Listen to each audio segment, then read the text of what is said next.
अपने पसंदीदा शो के फुल एपिसोड देखने के लिए अभी डाउनलोड करें दंगल प्ले ऐप। बीते दिन की यादें बंजर, अब आगे खुशियों का मंजर, रिश्ते नातों की बगिया है, ओढ़े प्रीत रुपहला, अंगना प्यार दुलार भरा, बनूंगी दुल्हन सगुन करा, सावन सावन हरा हरा, फिर भी मन है डरा डरा, तेरी चाहत के पंख लगे पाँव में, पलकों की छाँव में, हो पलकों की छाँव में।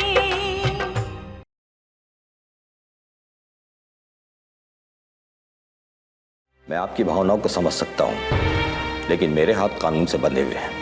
इंस्पेक्टर साहब, और कोई रास्ता होगा? भाऊजी, आप जब तक हमें अदालत से कार्तिक की रिहाई के ऑर्डर्स नहीं मिल जाते, तब तक हम कुछ नहीं कर सकते।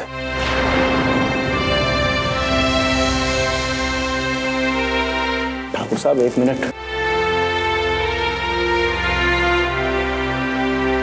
सबसे बड़ी दुविधा यह है कि आज जो है शुक्रवार है, और कल और परसों शनिवार और इतवार को ऐसे ही अदालत बंद रहती है।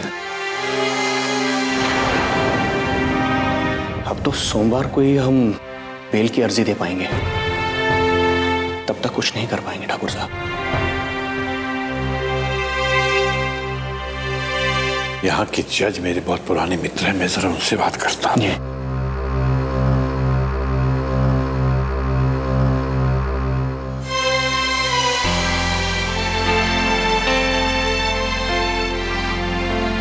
बेटा, ऐसे हिम्मत नहीं हारते। हाँ, सब कुछ ठीक हो जाएगा। भाऊजी बात करेंगे ना? बात तो की है मैंने, लेकिन वो बता रहे कि ये ड्रग्स का मामला है, और ड्रग्स के मामले में कानून बहुत सख्त रहता है। कह रहे थे कि बिना सुनवाई के जमानत तो नहीं मिल पाएगी, और कानून के बाहर जाकर मुझे नहीं लगता हमें कुछ करना चाहिए।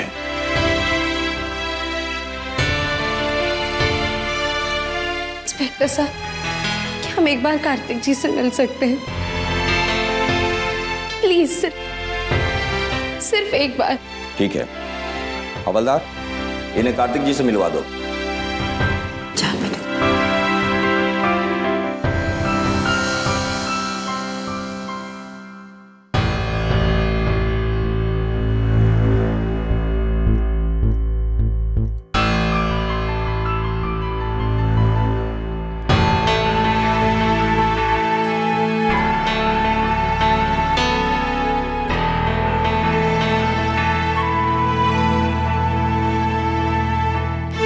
ये तुम क्या कर रही हो? अगर तुम ही इस तरह टूट जाओगी तो फिर मैं क्या करूं? अरे नहीं, तुम टूटे भी नहीं है, मैं तो बस हालात ने मजबूर कर दिया। ये जानते हुए भी क्या, अब बेगुनाह हम आपके लिए कुछ भी नहीं कर पा रहे। कार्तिक जी, कोई चाहे हमसे कुछ भी कहे, हमारी नजरों में आप हमेशा निर्दोष हैं।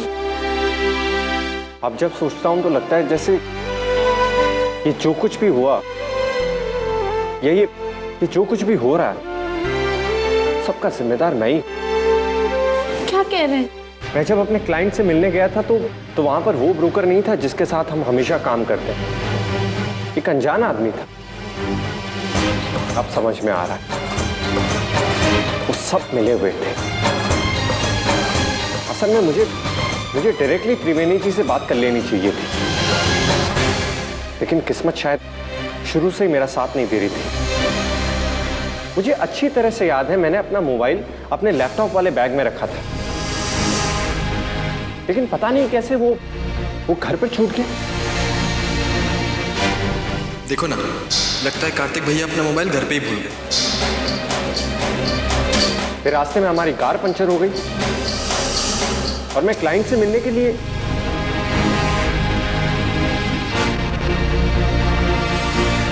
क्लाइंट से मिलने के लिए देरी से पहुंचा। अब मेरी समझ में आ रहा है, जिस क्लाइंट के साथ मैंने डील साइन की वो असली क्लाइंट था ही नहीं, बल्कि मेरा असली क्लाइंट तो मेरा इंतजार कर करके चला गया होगा।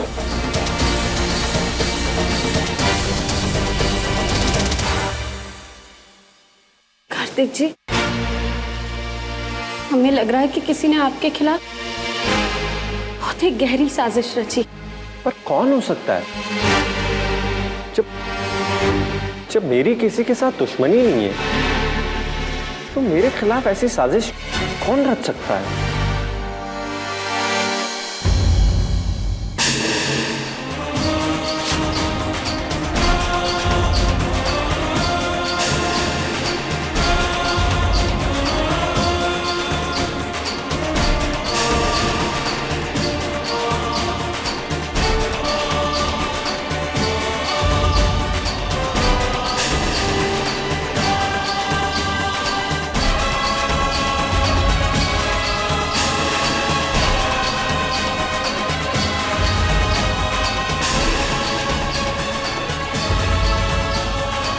आज मेरे लिए सबसे बड़ी खुशी का दिन है, जश्न मनाने का दिन है, जश्न मनाने। जैसा मैंने सोचा था सब कुछ वैसा ही हुआ।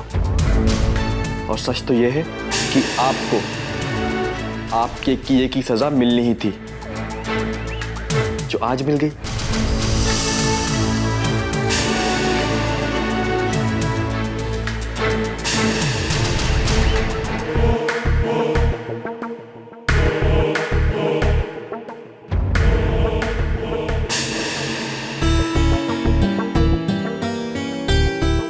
सच तो यह है भैया कि मैंने हमेशा सुमन को आपसे ज्यादा प्यार किया है,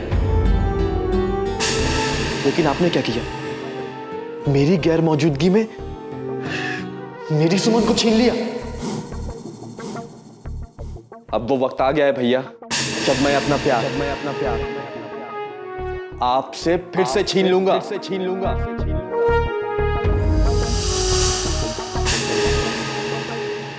अगर सुमन मेरी नहीं हो सकती तो मैं किसी की भी नहीं होने दूंगा।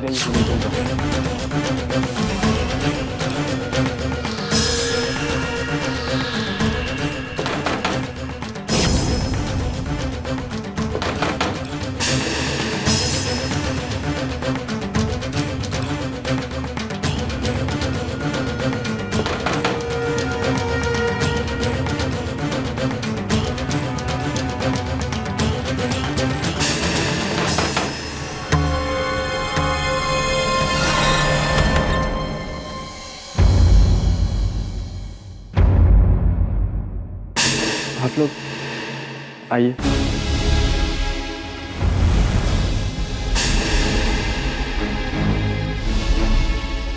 करण बेटा,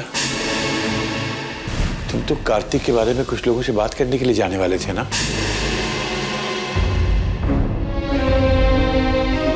मगर तुम यहाँ दरवाजा बंद करके बैठे हो, क्या बात है? दादाजी मुझे माफ कर दीजिए, मैं कुछ नहीं कर पा रहा हूँ।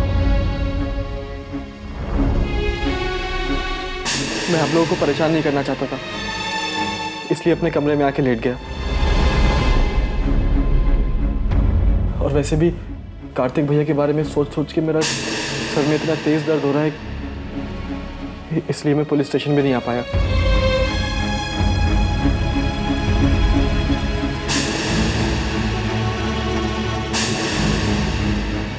आज मैं खुद से नजरें नहीं मिला पा रहा हूँ कि मेरे होते हुए मेरे बेगुनाह भैया जेल की सलाखों के पीछे हैं और मैं कुछ नहीं कर पा रहा हूं। नहीं बेटा नहीं, ऐसे दिल छोटा नहीं करते।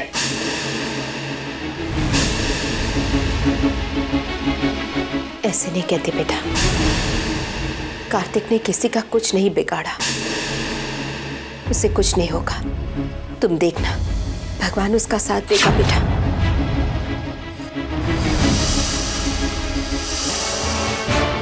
सुमन, तुम भी मुझे माफ कर दो। आज मैं खुद को इतना दोषी मान रहा हूं कि नहीं करण जी, आप खुद को दोष मत दीजिए। माँ, मुझे लगता है कि आप लोगों को थोड़ा आराम करना चाहिए। सुबह देखते हैं हम कार्तिक भैया के लिए क्या कर सकते हैं।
करण, वाह, सही जा रहे हो, बहुत सही जा रहे हो। वैसे हम जानते नहीं थे हाँ कि तुम इतने शातिर खिलाड़ी निकलोगे। करण, तुम तो बहुत अच्छा खेल खेल लेते हो। मैं कुछ समझा नहीं, क्या कह रही हैं आप? किस बारे में बात कर रही हैं आप? ये भोलेपन का नाटक ना तुम सुमन के सामने या घर वालों के सामने, हमारे सामने नहीं।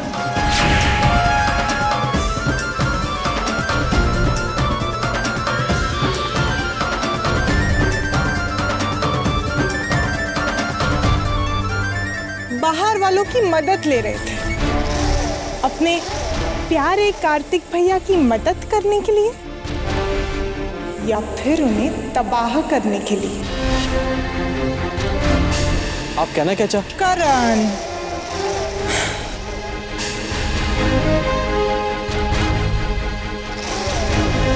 तुम इतने भी ना समझ नहीं हो कि हमारी बात समझ नहीं पा रहे।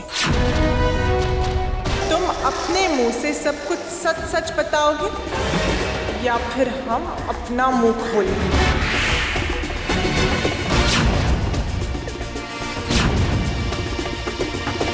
तुम्हारी वो छोटी सी प्यारी सी मीटिंग जिसमें तुम कार्तिक भैया के शुभ चिंतक बने हो, वो हमने इस हैंडीकैम में रिकॉर्ड कर लिया है।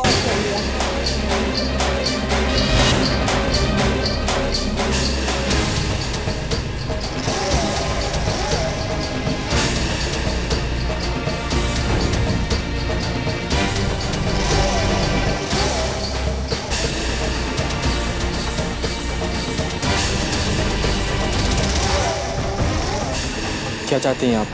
कुछ खास नहीं, हम बस यही सोच रहे थे कि हम घर वालों को ये रिकॉर्डिंग दिखा देते हैं, उन्हें सब कुछ बता देते हैं कि तुम्हारे मन में क्या चल रहा है।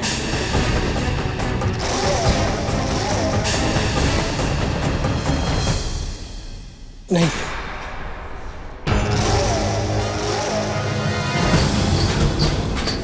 प्लीज आप ऐसा कुछ नहीं करेंगे। आप किसी को कुछ नहीं बताएंगी। क्यों ना करें हम ऐसा? आखिर ये सब करने से हमें तो कोई नुकसान नहीं होने वाला ना। मगर फायदा वो जरूर होगा। बस सोचो करण, हम घर वालों की नजरों में तो देवी बन जाएंगे, देवी।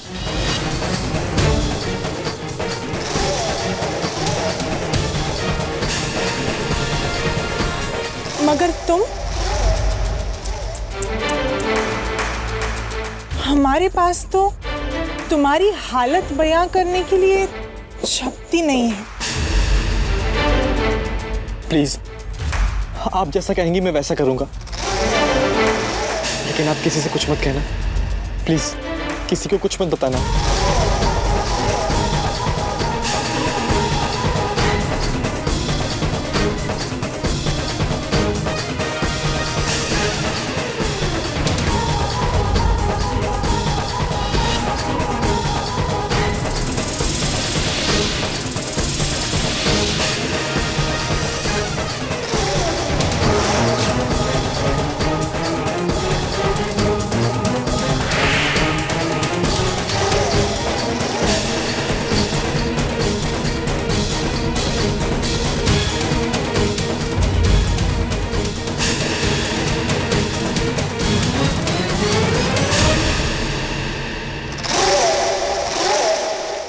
प्लीज, अब आप किसी से कुछ मत कहिएगा।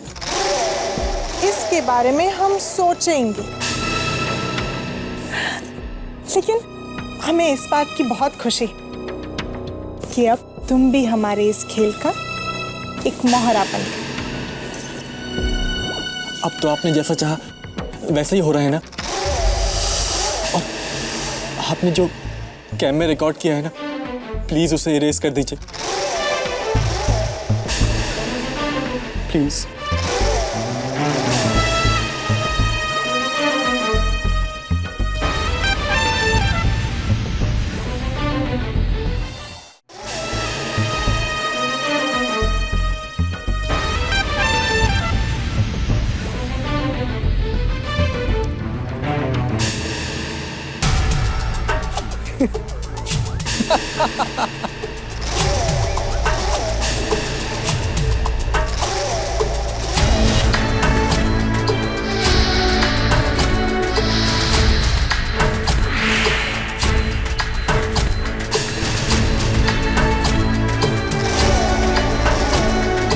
तुम्हें क्या लगता है इस दुनिया में सबसे बड़ी खिलाड़ी तुम हो? नंदिनी राय सिंघानिया। कभी कभी शेर को भी सवा शेर मिल जाता है।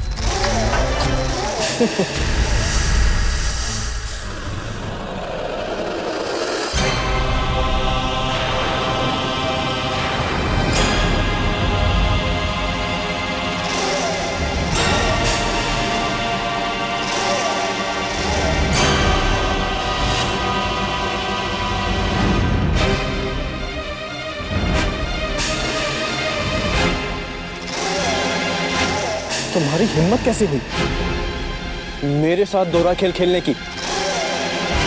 अगर तुम इस घर में अभी हो तो सिर्फ मेरी वजह से। तुम्हें क्या लगता है तुम अपने पापा के साथ जो बेचारगी का नाटक खेल रही थी उसे सुनकर मैं उस पर विश्वास कर लूंगा? नहीं नंदिनी, नहीं।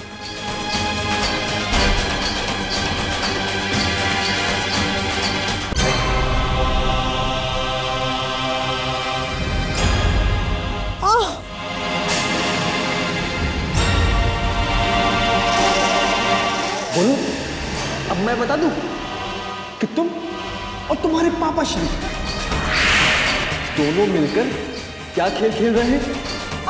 बोलो।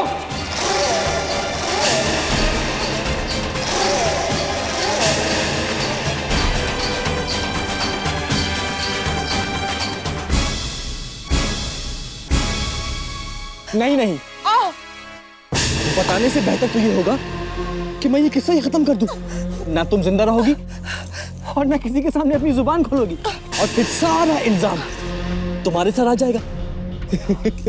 इसे कहते हैं एक तीर दो निशाने। अब तो तुम मान गई ना कि मैं बेहतर खिलाड़ी ही नहीं, एक बेहतर निशानेबाज भी हूं।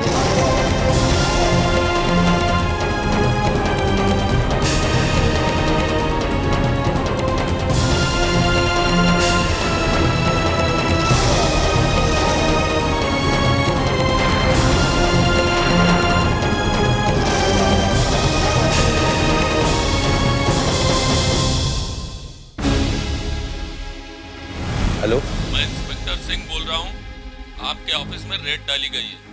क्या आपने कार्तिक के ऑफिस में रेड डाली है?